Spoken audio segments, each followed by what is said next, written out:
My name is Monk Rowe, and we are filming today at Hamilton College for the Hamilton College Jazz Archive. I'm absolutely thrilled to have Bill Watrous with me today, who I can personally testify is one hell of a trombone player. Thank you, Monk. Welcome. It's been a great pleasure doing some playing with you and having your name with the Jazz Festival tomorrow is a real plus. Great. So, you're a son of a trombone player, I read. Yeah.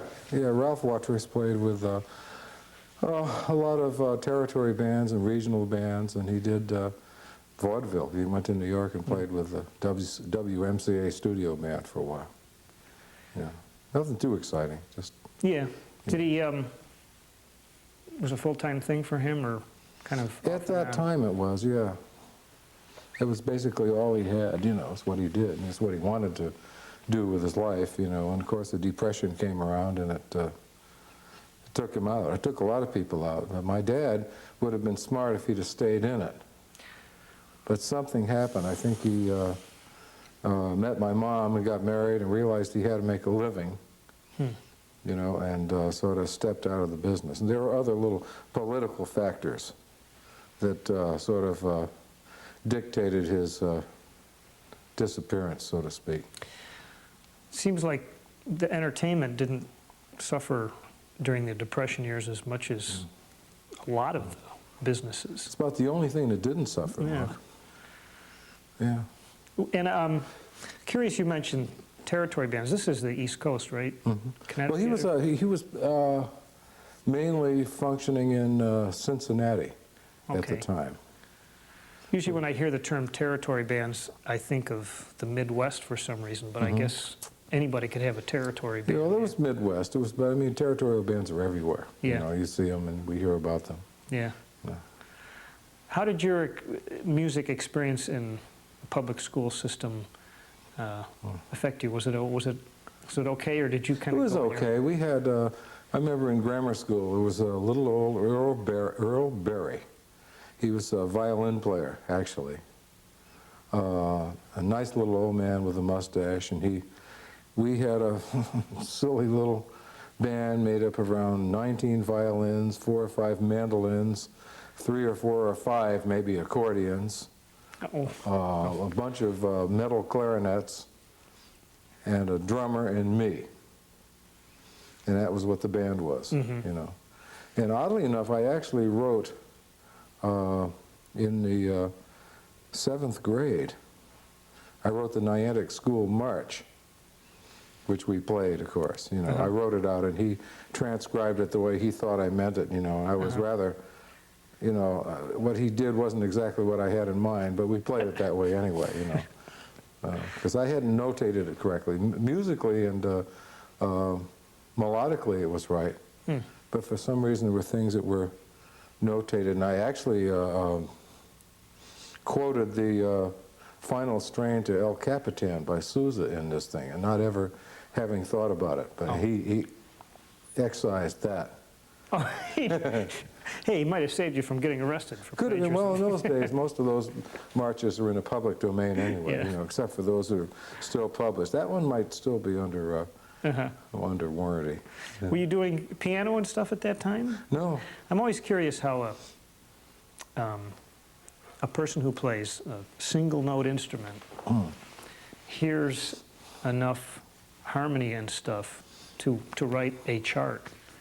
Well, you know what's surprising is I always, from day one, was aware of the bass notes and harmonies and notes, and I could always, for instance, go along with the radio and sing kind of harmony notes that worked, you know, automatically, because I went that way. It was just a way of what I guess I was born to hear them, you know.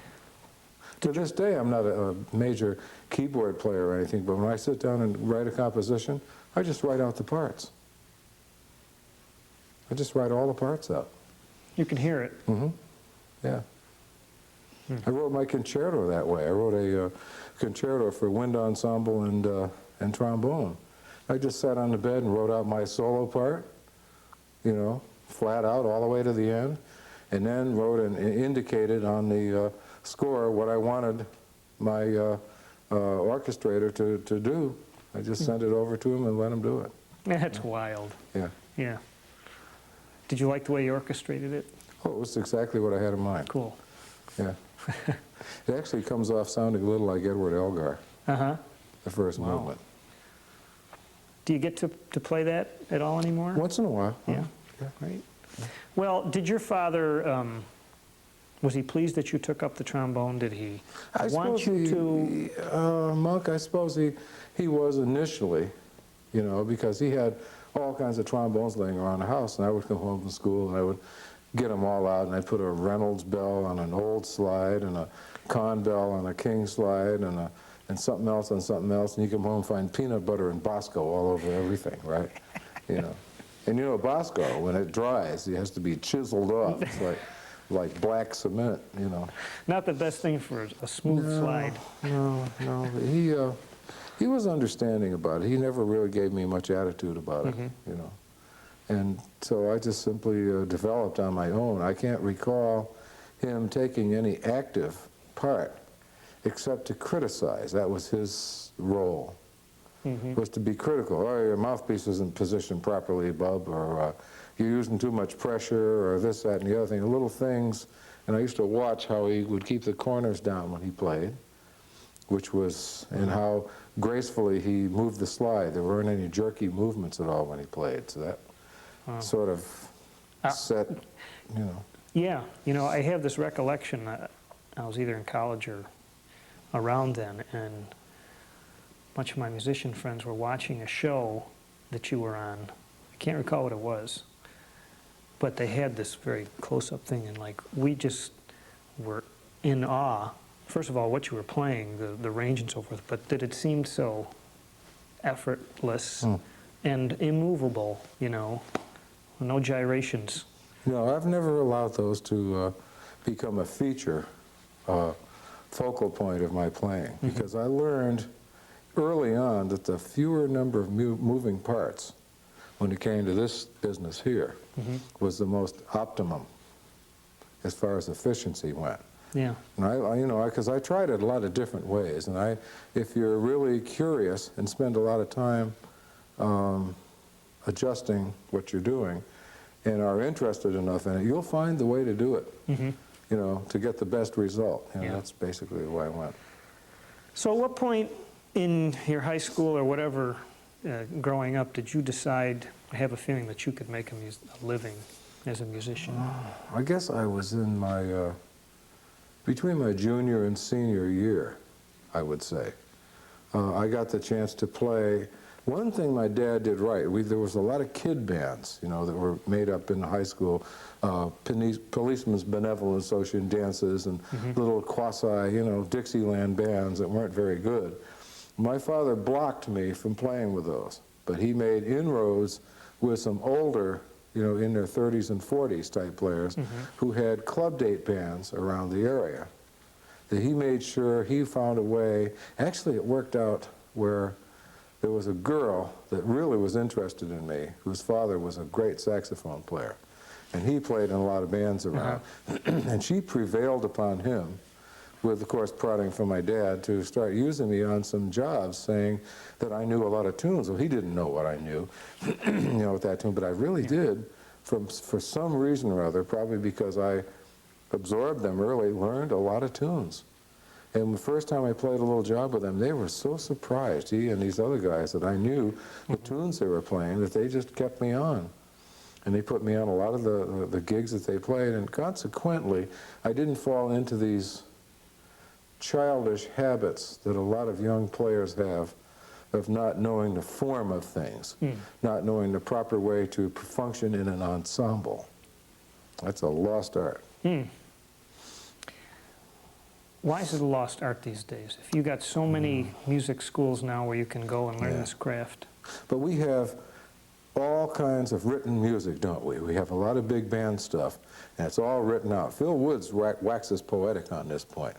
But there are very few schools which they take the time to teach the craft of playing in a small ensemble. okay? Say one, say the size of the one that we recorded with today, or smaller.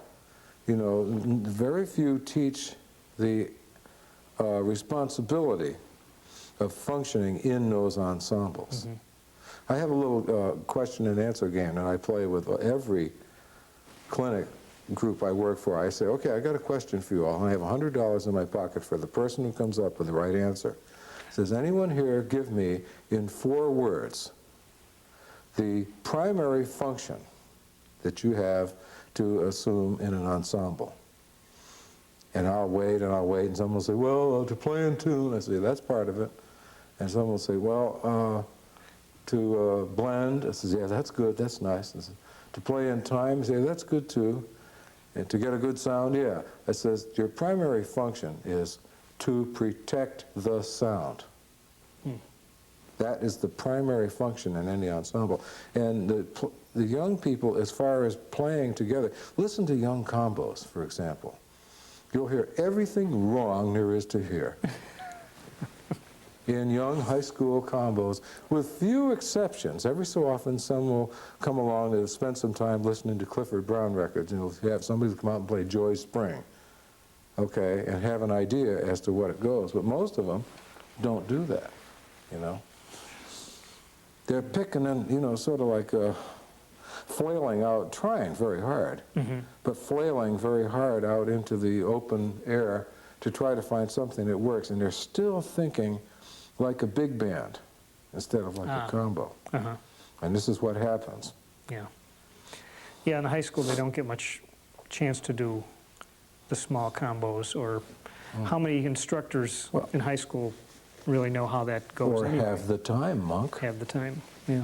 That's part of the problem. They're put upon to provide a wind ensemble, a symphonic band, a football field band, and possibly a jazz ensemble. And between all of those things, that's about all the time they have, Right. see? Right. And those, see, we were fortunate. My band director in high school, Dick Benvenuti, took the time to have a music theory class, Theory 1 and 2, and Harmony 1 and 2. And he taught us an awful lot of things, you know, about harmony and playing a part, you know, in blending and listening carefully. And we would get in the theory class, we'd get to bring in different records of different people and play them. And we'd listen to how their sound processes were, you know, when we got to hear them. Yeah. So that helped us. We don't have that now. Well, let me get back to your entrance into the professional ranks. Was it New York City? Actually, I started playing professionally up in Connecticut when I was in high school. That's really where I basically started. I started making, you know, 25, maybe 50 bucks on a weekend. That was a lot of money. Yeah, you know, because there was a lot of jobs, a lot of dances and little club gigs, you know. And Dixieland, of course, was hitting the mark pretty heavy up there. And of course, I was the only trombone player in New London, Connecticut, really, who could play Dixieland. So these guys just took me under their wing, and there it was, you know. Great. Yeah. That's the best school you can do, right? Well, yeah, because Dixieland is a prime example of how an instrumentalist has to fill a certain role. For instance, the clarinet player plays the obligato to the trumpet player who's playing the melody. And the trombone player functions somewhere between the bass and another obligato instrument. He sort of fills in that hole. So your roles are pretty clearly established, you know. And I loved it, and I loved it, and I still love it, you know. What about the Dixielanders, some of the bands you see that,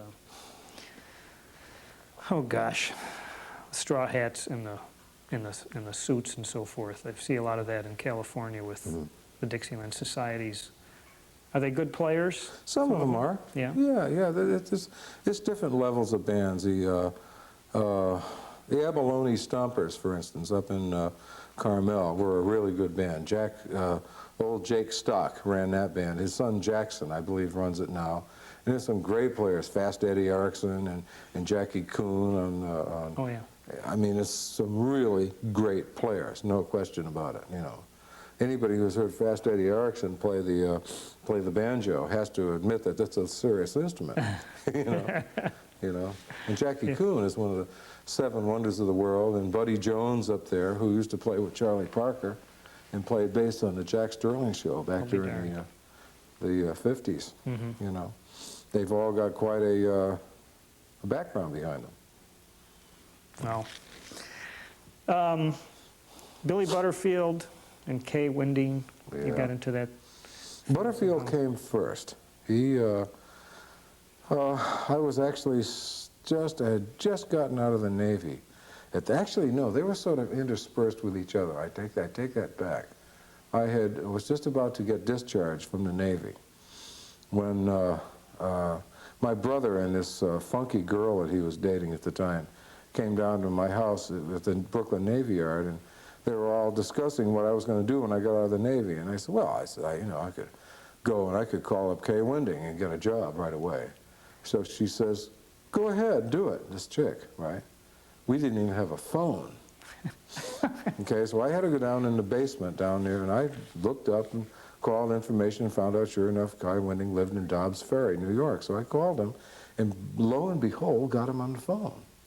And I said, my name is Bill Watrous, and I play the trombone, and I'd like to come and play for you sometime. And he says, well, unfortunately, my ensemble is set right now, but of course, if you want to come to rehearsal this week, we can check you out. We'll be rehearsing Wednesday at Lynn Oliver Studios, he says to me, right? So Wednesday came, and I put my stuff in my old 1959 Ford convertible, which was ready for the boneyard by this time after being in New York for a little bit. And I started heading for 89th and Broadway. And my car died at 87th Street. The battery had it was hopeless, you know. So I got out of there and huffed and puffed my way up to 89th Street. And as I'm going up the stairs, I hear the band playing round about midnight. You know, 4 trombones, and they were playing it great. And I thought, oh, I don't know, you know, if I should even be here. These guys are really super professional, right? But I went up there, and I went in, and finally they had the 4 trombones. They sounded great. And he finally said, well, would you like to sit in and play something? Of course, yeah, I got my horn out. And he said, well, what would you like to play? This is The Preacher would be good, because I'd heard their recording on Columbia, and I had literally taken the parts off the album and played it down. And so we played this thing. I thought, okay, this is my one chance here, you know, to do this thing. And I said, well, I've got to make it good. So I literally launched into a series of choruses as if my life had depended on it. And in fact, it did. And in fact, as I was finishing my last chorus on this, I saw Eddie Green, the trombone player who I'd replaced, actually packing his horn up, leaving. But he didn't know what was to come. Because after a couple of tunes, then they called out something that I hadn't seen. And they found out what a lousy sight reader I was at that time. I couldn't read at all, nothing, zip, zilch. And they all had a discussion in the back room. They said, oh, listen, this guy can't read a note. They said, what are we going to do with him? And Ross Tompkins and Russell George said, look, I don't care if he can read a note or not. He swings like crazy, and we can teach him to read, you know. And sure enough, I got hired for the gig, and lo and behold, a bit at a time, I did learn to read music, you know, as you've recently found out. And, you know, that sort of led to it all, you know. I'll be darned. I wound up playing lots of Dixieland in New York. In between gigs with Winding, I would play with these little bands that we'd play. I used to sub for Cuddy Cutshall at Nick's sometimes, and I would play over the Riviera Club. If I had nothing to do, I would just go out and play. You know, Roswell Rudd and I used to spell each other between the Cinderella Club and the Riviera all the time we were there. And in those days, Roswell was some kind of player. You must have gotten your reading together some if you're going to do studio. Oh, yes. work. Oh, believe me, I did get it together. There was an awful lot of studio work that came up. There's lots of shows that I did first at the Copacabana and places like that where people come in. We just simply had to read, you know. And then the studio work started because I did an album for this producer named Bob Thompson. And Richard Berkey was he was Bobby Darin's conductor, and I sort of lured him to New York. And Richard Berkey wrote an album of stuff. What happened was I played a solo on I'll Be Seeing You with behind this orchestra, behind the singer. And it was an absolute smash, really. It turned out really great, and these guys said, hey, let's, you know, let Watrous do a whole album. So they did. They did a whole bunch of nothing but strings, harp, rhythm section, and me, called In Love Again was the name of it. I mean, the cover was embarrassing. Me, my hair all slicked back in a blue suit and baby face and a trombone and palm trees in the background. It was really, you know. Do you still have a copy, I would Well, assume? yeah, I have one. It's sort of unplayable in a way because it's got a beat now. But what they did was in hiring me, they also hired in the string section all of these contractors, you know, Gene Orloff and Manny Green and all the big, you know, session contractors in New York who suddenly found out that there was somebody besides Irby Green in New York. Because Irby was the king of the hill. And all of a sudden, here's somebody else who, well, I want to tell you, the dates started flooding in from that day forward. I mean, I was doing 4 and 5 sessions a day, jingles and/or record dates, and then working at the Copa at night. I was never so busy. Wow. You know. Must have had some endurance going on. Oh, yeah, I always have had that because I've always played correctly. I never, you know, bruised my embouchure doing that. I could still be playing now down there on that stuff. I wasn't tired yesterday. My mind was going, but my chops were still there. Right. You know? But that never became an issue. You know, other stuff became an issue. You know, being in New York, was it something eventually that the rat race got to be too much? No, I can't say that. No? No, I functioned very well, Monk, in New York. I had a nice apartment up on West 72nd Street, you know, with French doors and a big formal dining room and all that stuff. And I wound up buying a Mercedes and storing it in a garage down there for trips on the weekends, you know. And my mom lived up in Connecticut, so I would, on the weekends, if I didn't have anything, I'd drive up there. But there was a lot of work. There was a lot of things. You know, early on, I did subs on the Ed Sullivan Show, and then, of course, I played for a while on Arthur Godfrey's show. And then there was a lot of things in between, a lot of road trips, and then gigs with Woody Herman's band for a while. Then the Merv Griffin Show started. In between, though, I'd done some trips with Billy Butterfield, too, which were interesting. He was a fabulous trumpet player. He really was. He was as lyrical and melodic and pretty sounding as any trumpet player I'd ever heard, really, you know. A funny little guy, too. Yeah. Gee.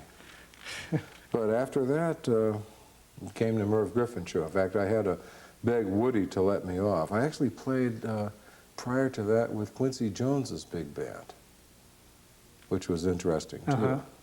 Because Jerome was on that band. Was that the band that did the European Yeah, thing? but that was after the European tour. And Quincy had lost a bundle on that tour and was absolutely adamant that he was never going to have a big band again and do that, because he said, I'm never going to lose that money again. So, that was fun. But then the Merv Griffin Show came around in the mid-'60s. And we had a pretty good band, Danny Stiles, the late Danny Stiles, and myself, and Bill Berry, and Richie Kamuka, Roger Pemberton, and Dick Hafer, and Shelley Gold, or Shelley Russell, whatever he chose to be called at that time. And we had Jake Hanna on drums, Jim Hall on guitar, and Art Davis on bass, and of course Mort Lindsay on piano. Oh yeah, I remember that name now. Yeah, Mort Lindsay. And that went on for quite a few years, and during that time, a lot of things happened. I actually spent a week with the Basie Band at one point during the off-season, you know. But summertime would come and I would take off. At that time I bought property up in the state of Maine. And I sort of discovered a place in the woods where I could sort of set up a fishing camp. And I did that every summer. I would take off from about June 20th. And I would take, at that time, my daughter and my ex-wife now up to Maine, to this big house that we bought on the ocean front, which she still owns, you know. Yeah. And just take the entire summer off. And I wouldn't, sometimes I wouldn't play at all the entire summer. I'd just fish every day, Wow. do nothing else. And then I'd come back at the end of the summer and there'd be a pile of checks waiting for me at the union from jingles and stuff, that residuals and stuff, man. And I would get in, there'd be $8,000 to $10,000 worth of checks waiting for me, as if I'd been working all summer. Nice. You know? You got paid to go on vacation. Those were great. Those were really relaxed days, although I did worry about the time I was taking off. Because I would take, you know, from June all the way to about September. Well, you forget maybe you're going to be out of the scene too long. Well, that not someone just that, but I would maybe think maybe I won't be able to play again. But after a couple of years of doing that and finding out that it was relatively easy to get back in the swing again, it didn't bother me. I couldn't do that now. Yeah. I could not do that now. I couldn't get away with it. You know? There must have been some funny moments with Jake Hanna. Oh, Jake was hysterical. Yeah.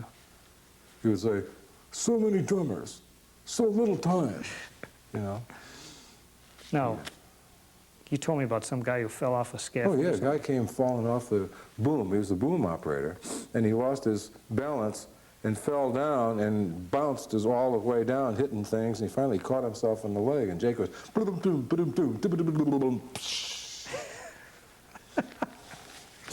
Nice guy. He caught him, yeah, he nailed him. You know, the guy broke his leg in 3 places, and Jake was bugged. He said, geez, and I caught him too. You know? Wow. Jazz music certainly was changing a lot in those times. Sure. Did you get into what was, I guess, called avant-garde, Yeah, free jazz at all? I did. Yeah. For a while. Actually, what I got into was a rock group called Eclipse. Oh. And in this group was Mike Lawrence, a very, very talented trumpet player, and Dean Pratt, who was a trumpet player who really wanted to play drums, so we played drums. And this guy, Alan Govan, who became my lead alto player in my big band after a while. And a bunch of us, and we literally wrote our own material. And the stuff we played was basically, the group was sort of like Frank Zappa is what it was. I mean, you talk about out. The solos were really, I mean, we took them long.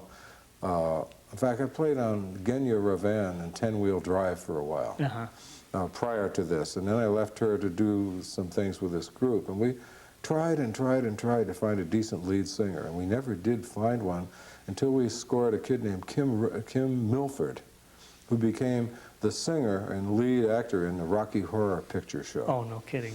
That's what he left us to go do that stuff. See, and then we were in the lurch without a singer, and nothing happened. The group just came unglued. But we were really taking everything out. I mean, I don't think any of us played a chord tone in any of the solos that we played.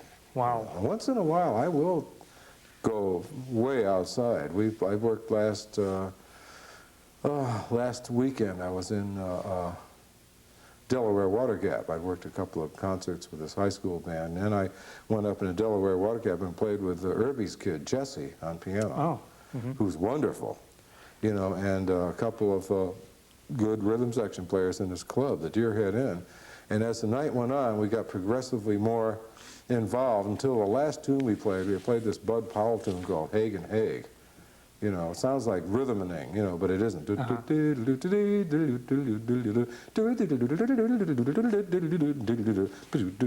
It's just I got rhythm. But we burned the heck out of this thing. And I let Jesse play the first 5 or 6 choruses on this thing, and he really got into it. He and the rhythm section got into this thing. I said, okay, you want to go there? Okay, let's go there. And I mean, I just absolutely took it everywhere. When I got through playing, man, Jesse was looking at me like, big grin of approval, you know, because I'm not known for doing that. I basically prefer, you know, I was talking with Wendell Brunius, this fabulous trumpet player, Yeah. About that, you know, how we have both gone through these stages, you know, and we find that basically our most enjoyable moments comes when we're right in the middle of the thing, you know. You know, but I mean, I don't have any problem taking it outside. It's not difficult. You just have to forget everything and just go where you feel like going. It's really what you do. Do you feel compelled to bring it back in? Do you feel I keep it in sight. So while I'm doing it, I keep it in sight all the time. You know, because I feel that if you don't do that, then you're just BSing everybody. I really believe that. I think that if you're going to play outside, you better damn well know where the inside is while you're doing that, and keep it in mind, and have at least a smattering of an idea as to where you're coming from. If you're going somewhere, you better have roots. You got to have them. I think you really do. Yet there's a lot of players that absolutely don't care. You know, they have no roots. I mean, there's no anchor anywhere, and they don't want one. You've heard them. You've heard the type of players that just, you know, ramble on, and they hope for a series of happy accidents, and sometimes you get them, you know. Right. You know. Is it possible for you to describe to a younger player, or even me, what do you think about when you improvise? Is it the chords that are behind you? Are you thinking about what you played 6 measures ago, where you're going with it? Is it possible to put that into words? I'm thinking ahead, frankly. And what I'm basically doing is I'm thinking counterpoint as I'm going. And I'm listening to the textures that the rhythm section is putting down. I'm listening very carefully to the bass and the drums and the piano and trying to get a mattress to bounce on, so to speak. And if everything is plain, you know, understandable, it's coming down, then it's no problem at all to just close my eyes and go and play, you know. It's the same with Wendell, you know. Well, both of us played on one of those tunes that you had the other day when it was not clear who was going to play. And the changes weren't necessarily... I was blown away by that. Yeah. Both of us just closed our eyes and just went with it. See, if you blunder ahead all the time, you'll never get anything. But if you play a little bit and then stop for a second and listen to where it's going and go there, there's no problem. That's the secret in that stuff. Yeah. But it's people that are trying to, you know, have this constant ongoing flow. You can't have an ongoing flow if you don't know where the heck you're going. You know? To go there, as you say, you need to have spent some years developing your ear. Oh, yeah. What do you suggest to players to do that? I would suggest this. I would suggest that they take those Aebersold CDs, okay, you know, play-alongs, and put them on even if they don't know the tune, and just try and feel their way through there, not getting into a panic, but just going where they suggest that you go. And if you listen, if you really honestly listen and have, you know, the ability to listen, of course, that has to be developed too. Ear training is one major part of this thing. If you can teach them to hear a tone and produce it on their instrument, and then hear a series of tones and produce that. And if you equate what you hear with what's coming out of your instrument, it makes it a lot easier. Makes it a much simpler job, you know, than if you're just, you know, shooting in the dark. You know, you have to close your eyes. I tell a lot of young players, hey man, don't have your nose dripping on the paper, man. Listen to what this thing is doing, close your eyes, and get into the capsule. And go there. Just let your ear and your feelings sort of take you someplace if you can. It's worth trying. And I always get people to try to do that if I can. Good advice. Yeah. Well, you must not have taken Quincy Jones' own advice about having your own big band. No. Oh, God, that's brought on some... It's funny, I had a sort of a nightmare about that last night. No kidding. Yeah, about my big band, you know, that we had showed up to play somewhere and another band was up there playing, and my music had been taken off the stand and taken somewhere else, and no one would tell me where it went, you know? And my wife, Mary Ann, was there, and she was angry about the whole thing, and some player that I had borrowed from Frankie Cap's band who was going to be sitting in my band, did this thing and hired this other, it's just a weird dream. I can't imagine why it came, because I haven't even thought about my big band in a while. We play so seldom. Yeah. You know, that once we played down at the IAJE this year in Anaheim, and it was a rousing success. They couldn't get all the people in the room that they wanted to get in there to hear us.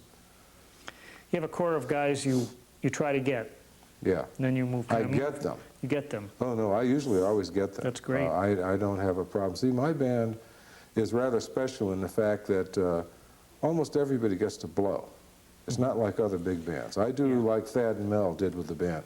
Every chart we have, with few exceptions, like the ballads and things, they're my baby. You know, all of the ballad stuff that has to be played, that's what I do, okay? But the stuff that's, you know, it's straight ahead, down the middle, and open, it's usually open for maybe 2 other soloists besides myself. Yeah. See? You seem to have had a pretty special relationship with Thad Jones. Yeah. What a guy, huh? He was wonderful. Yeah. I was devastated when he left New York, number one. Yeah. And number two, when I heard he was sick, I didn't know what to do about it. Yeah. You know, because he wasn't taking any calls or anything, you know. But I found out, Jerome Richardson told me what a special feeling Thad had for me. And I mean, he brought me to tears, literally. You know, he gave me a dressing down every so often, too, because I wasn't assuming my responsibility when I played on the band, right. I was still, you know, flaking off occasionally and trying to, you know, partying and having a good time instead of taking responsibility for what was my due. I wasn't accepting the responsibility. I was still scared and floundering around a bit. You know, trying to find a way to fit in, because the band intimidated me, to tell you the truth. It really did, you know.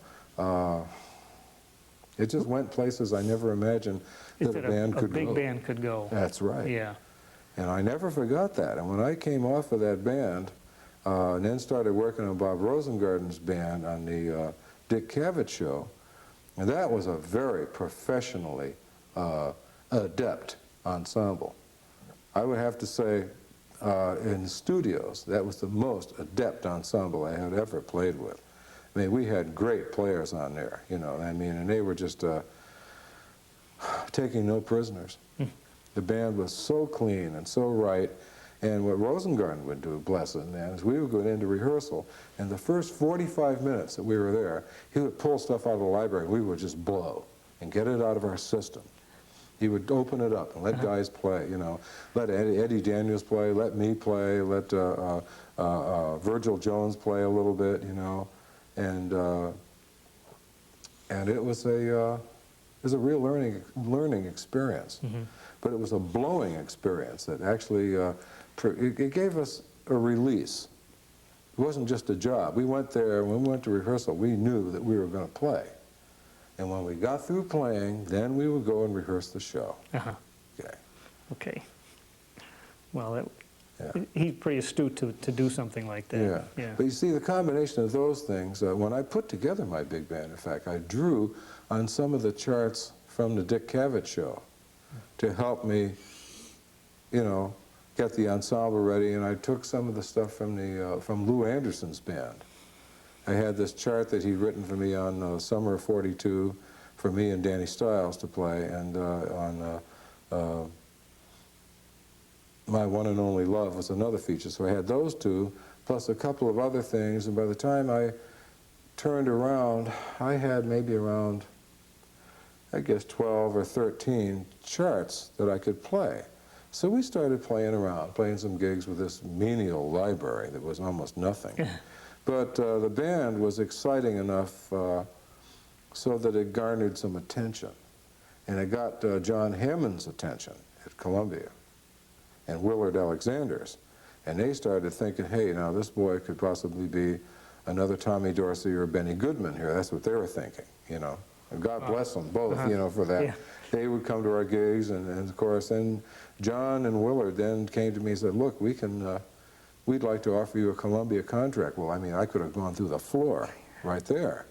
So I said, wow, what am I going to do? So then I started gathering. Of course, I went and got a lawyer and everything because they'd given me this contract. So I went around and I started gathering up whatever charts I could find at that time. And I got a couple of charts from a friend of mine that went to North Texas State, Sweet Georgia Brown Upside Down and Zip City, so I had those two. And then I sat down and wrote a chart for myself called Fourth Floor Walk-Up, which I sat down and wrote, and I realized that we didn't have enough time and I better write another one, so I wrote a thing called Dee Dee, which was just a pretty little bossa nova. And I brought those to the date with me. We finally went into the session, and fortunately, I had a chart by Bill Berry on show. Frank Porowski brought in something he'd done for Doc Severinsen that Doc hated, called Dichotomy. Wayne Andre produced a chart called I.O. that Doc Severinsen also, oh no, the one that Frank Porowski gave me, Buddy Rich hated. But I.O., A-Y-O, the one Wayne Andre did, Doc hated. So I featured Danny on that, you know. Yeah. And it went together. But you see, I made a critical artistic error, which haunted me the entire time. Willard and John Hammond told me, listen, Herman, they used to call me Herman, you know. But I found out later that Willard called everybody Herman. Oh, okay. He said, look, Herman, you got to do some material that everybody knows, like Stardust or you know, Hoagie Carmichael stuff or nice tunes. He says, you're doing all original stuff, high energy stuff like Maynard. He said, we already got a Maynard Ferguson. Well, I didn't agree. I was wrong. Monk, I was so far wrong that there was no going back, you know. Yeah. And we went in and we put out the album, and it got some real acclaim. Sales, it didn't really get a lot of. It just did okay. Yeah. With a lot of the young people bought it. And I called the band Manhattan Wildlife Refuge, thinking that some of the rock and roll lovers would buy the album just for the title of it. Yeah, there you go. Okay. Which they didn't do, of course. It didn't fool anybody, you know. But we put that on the fire and went around. And oddly enough, it made enough noise so that all of a sudden I wound up winning the downbeat poll that year and every other year for the next 7 years, just on the strength of that alone. Wow. Which tells you something about those polls. It's basically a popularity contest. Because I play better now than I did back then. I don't think I'm even on the poll. I haven't even looked. I don't bother anymore. I find that that's basically not conducive to anything. You have to go about the business of performing and taking care of your craft and not worrying about what people are thinking. Well. You know. But that's how that came about. And then the sequel to the album came out, a thing called Tiger of San Pedro. On this one, I broke down and did an old tune called Somewhere Along the Way as a bossa nova. Still didn't have one single ballad on there, which was my stock and trade. In later years, I found out, hey, you know, I can do this, and I should do this. Yeah. You know. But I didn't, and that was a critical mistake on my part, and it frankly cost me my contract, because I could have reached out not only to these young kids, but to an older crowd too. But they didn't pick up on it. They didn't want to know about this. I could have and should have reached out for the masses that way, and I didn't do it. Right. So sometimes the producers and so forth know what they're talking about. Sometimes they know what they're talking about, and I must say that it took me years to learn that lesson, and I've finally gotten over that hump. I now know what the people really want to hear, you know. That's why I'm singing now. I'm into this Chet Baker project that I'm trying to gather. I'm trying to gather some investors to help me come up with $27,000 so I can go in and do this tribute to Chet Baker where I will sing all of his tunes. Mm-hmm. Jerome was kidding me about it the other day. Yeah. But I'm dead serious Yeah. about it. I can do it.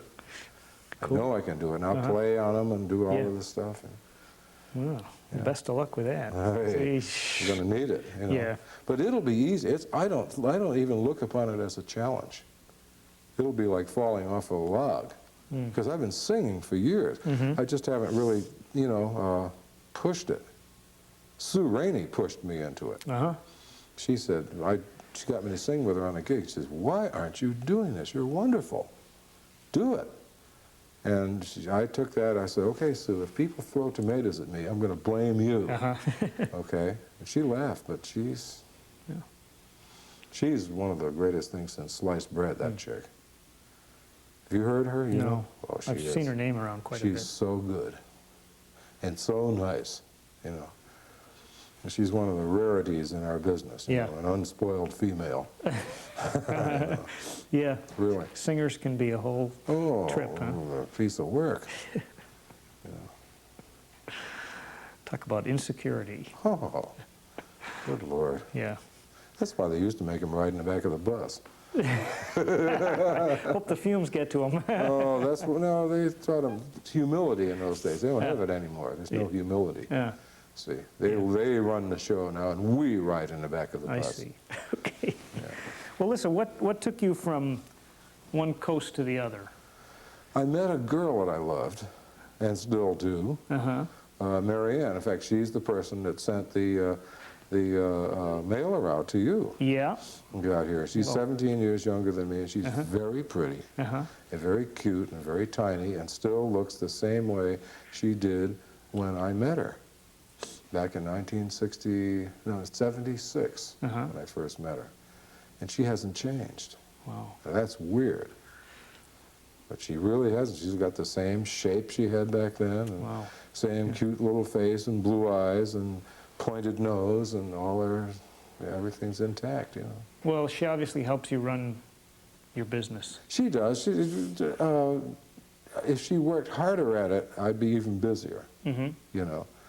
She does it and it sort of gets out of the way. But she's got her hands full with my son Jason. Who's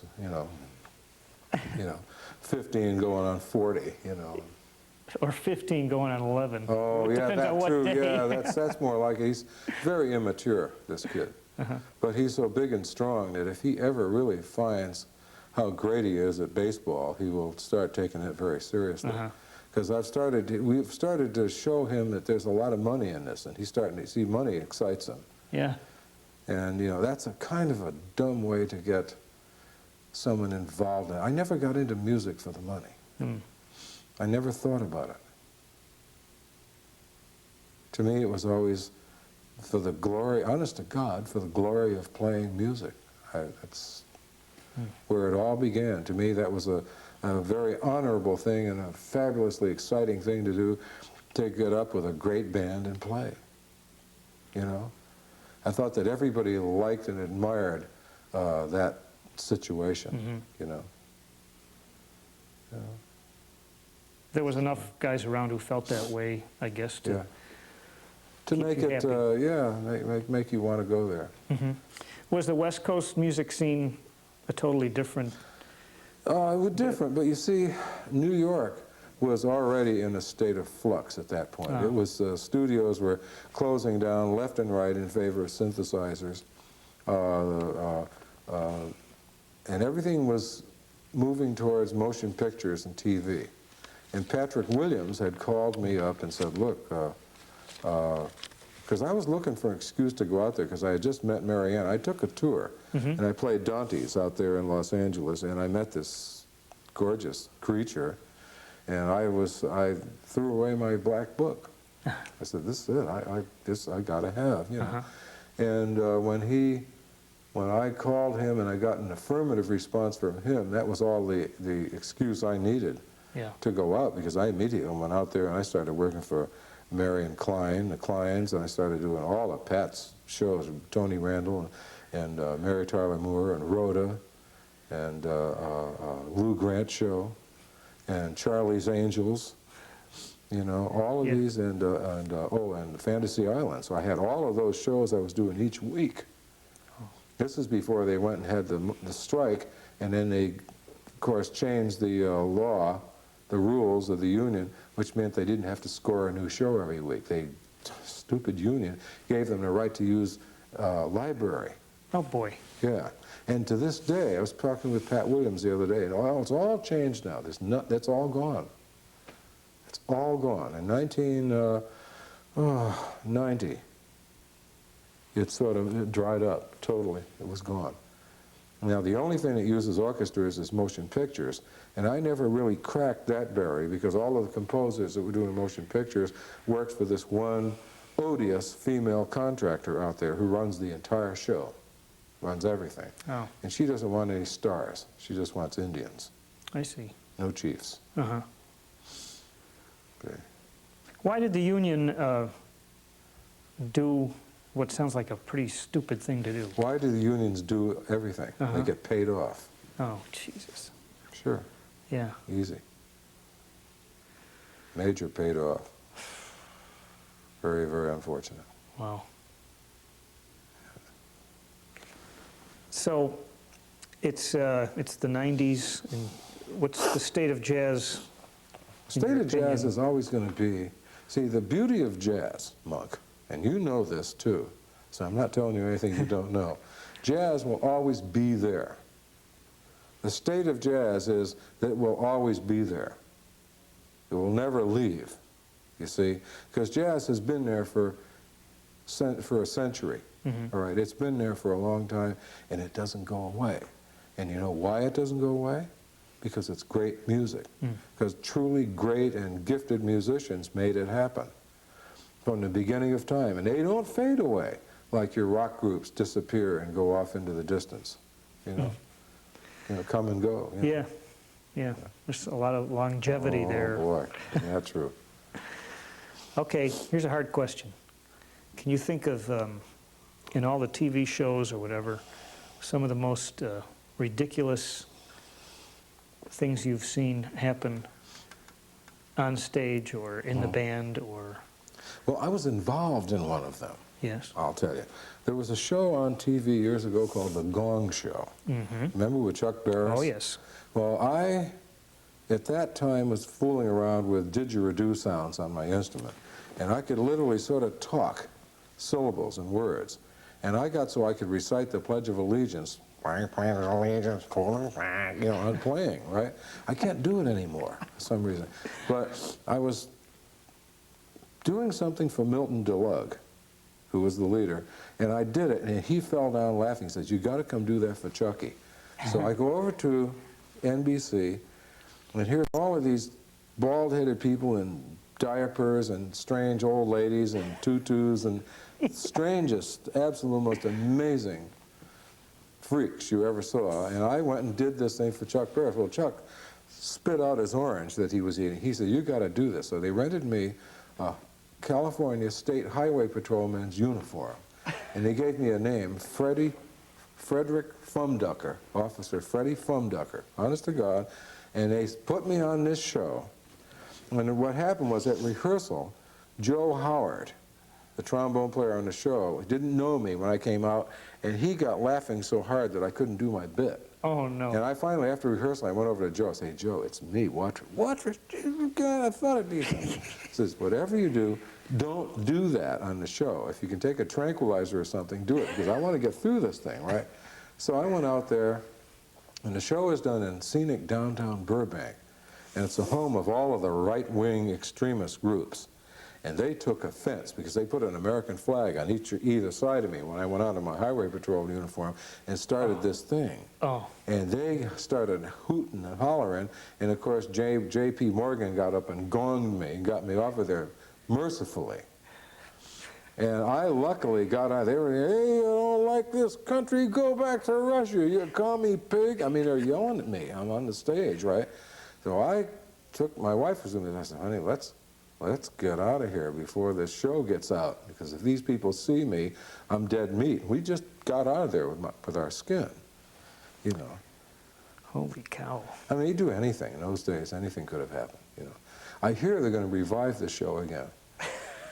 Who knows? Hey, it's a classic. Oh, God. Hysterical. You were in the pit in No, the band? I wasn't. I you just got, happened to... they brought me on as a guest. Okay, because he heard you do that. Yeah, Milton. it's hysterical. Wow. That's a shame you can't do that anymore. Well, it really messes with my chops to do it, really. Yeah. I've heard you doing some singing. Oh, yeah, You know, great- I've done multiphonics great effect. occasionally, yeah. Is it possible to get a third note? Yeah, you Out get of a that third thing, note. you get a third You note. actually get an overtone out. Yeah. You play one and sing one, and you get an overtone. Uh-huh. Maybe I'll demonstrate that in my clinic tomorrow, as a matter of fact. All right. And then the next Monday, all the kids in the trombone Oh, section you're going to go, hear terrible sounds. They're going to be really bugging their band directors. What's a typical month like for you these days? Depends. During this season, it's every weekend away. Mm-hmm. Okay. I've been out now. I've had exactly 6 days at home in the month of March already. Ooh. In the month of February, it wasn't much better. Uh-huh. Really cuts into my fishing time. Yeah. Yeah. Everyone's got to make sacrifices. Yeah. Do you get, still takes the time off during the summer to do that? Yeah. It's forced because my business slows down dreadfully. It hurts too. Uh-huh. Because we have to cut down our expenses during the summer because I've got nothing to fall back on, you know. Because it's pretty school-oriented work then. Very much, yeah. Yeah. I mean, if you, how far are you? You're around L.A. Where you live is on the outskirts, or? Yeah, we're up in the hills outside, around the corner from Burbank, a place Well- called Shadow Hills. If you want to play a jazz gig in L.A., Oh, you make $100 a night? Yeah. Yeah, that's about all it comes to. uh-huh. So I do a little of that. I don't do a lot. I play there occasionally, Yeah, just to keep my hand in the fire. right. Yeah. Wow. Do you ever think of writing books about trombone playing? Have you I done wrote that? one called Trombonisms. It's out and available on Carl Fisher. Uh-huh. I've thought of doing some more stuff. I'm toying with the idea, bashing a few things around. Yeah. How about taking a big band to Europe? Oh, over my dead body. Yeah. If somebody comes up with the right amount of money and a guarantee, I could do that. I almost got to take the band to Japan last year, but it fell through because the economy went. Oh, yeah, right. You mentioned a couple influences, Lou McGarity, or that you Yes. subbed for him. I subbed for Cuddy Cutchall. Uh-huh. So I subbed for. Oh, yeah, okay. But I knew Lou, and Lou was a wonderful trombone player. Yeah. You know, Vic Dickinson was one of my faves at that time. Trummy Young, Uh-huh. I loved. Of course, Irby Green and JJ, to say nothing of Frankie Rossellino and Carl. Carl Fontana, frankly, for me, is my altogether, hands-down favorite of them all. I don't think there's anyone today on the scene that is a match for Carl Fontana. He is incredible. Absolutely. Great trombone player. Okay, so I don't usually ask this question, but if you tried to be real honest about where you fit in the list of trombone players. You mean the chain of command, right? Yeah, thank you. Okay. Where do you put yourself? I will relate to you what I've been told by people like Wayne Andre and others. You know, Okay. I'm sort of a, if you look down the list of modern trombone players, we got, let's start, for instance, with JJ, for instance. There's JJ and Curtis Fuller and Slide Hampton, okay, which are icons amongst themselves. And then Jimmy Cleveland sort of falls in the slot there. Mm-hmm. And then we look at Frankie Rossellino and Irby and Carl. And I sort of fall in there sort of after those guys somewhere. You know, I'm sort of a, I would say, people consider me a kind of a cross between Irby and Fontana somehow. I mean, I've heard this. This is what other people. So you're better off sort of quoting what other people are saying rather than to try to to describe yourself. We're the hardest at describing ourselves. Sure. You know. Sure. But that's the story that I get, you know, from people, you know, who talk to me about it, you know. Yeah. They sort of find me in that slot somewhere, you know. And then of course it moves on from there, you know, through all today's young players. But the young players that you see coming up today are not on a level with guys like Fontana and Irby and Rossellino under any circumstances, or JJ either. They just aren't. Yeah. They can't be. There's that backlog is not there. That track record will never be matched. It can't be. It's unfortunate, but it's true. Yeah. And the opportunities for advancement and development and becoming famous and all that silly stuff, it's just not there anymore. The road bands are all gone. And sessions, when you go to a session is not like it used to be anymore. It's a whole different entity entirely. Weird. What kind of music do you like to listen to at home? You want to really know? Yeah. Classical. Yeah, well, that doesn't surprise me. I listen to, right now I'm delving into Sir Edward Elgar right now. All of his oratorios, his symphonies, his orchestra works, his concertos, his oratorios, his choral works are incredible, you know. And at the moment I'm reading this book about the life of Mozart, which is written by Maynard Solomon, which is a tremendous undertaking. I mean, the book is this thick in tiny small print, you know, which at the age of 60 I find I can still read, you know, without assistance. You know, I'm lucky that way, you know. Wow. Great story, I'll bet. Yeah, oh, it's incredible. The stuff that's in here, you realize, you know, when you read all of the other accounts of Mozart's life, he wasn't all in that poverty area. He was treated like a nobleman when he traveled all over Europe. I mean, years he was, of course, attached to the Archbishop in Salzburg's court, but he was given leave with his father, you know, to travel all over to all of the cities of Europe, and was and made you know, really copious sums of money for his tremendous feats of music. I mean, the guy was writing masses and symphonies at the age of 9, you know, and composing at the age of 4 and 5. I mean, this is just phenomenal what we know about this man. Right. You know, and his as he got along, I'm up to around page 100 in the book, and I've now reached the point where he's 12 years old, and he's starting to feel his oats a little bit, and he's not going to want his father traveling with him all the time, and he's going to start falling in love. And I've snuck ahead and looked in the book, and there's some really very, very X-rated stuff in some of his letters to some of the women that he loved, which will absolutely embarrass you. I mean, it's incredible the stuff that he thought about and wrote, you know. Wow. Well, the passion came out in his music, too. Oh, sure it did. So. Yeah. Well, listen, this has been a real hoot talking to you. Oh, I've loved it, man. I've loved this entire experience of coming here and playing, you know, and... Oh, good. I hope you can say that tomorrow after dealing with the kids. I do that all the time. Yeah. They need to be dealt with. They need to be talked to and helped out, because they're trying to play music, monk. Yeah. They're young kids and they're scared to death, some of them. And they're trying to play music. Somebody somewhere along the line has given them the idea that this is something that they should do. And they're trying to do it. And some of them have got great band directors that are helpful, and some of them have got band directors that maybe aren't so helpful.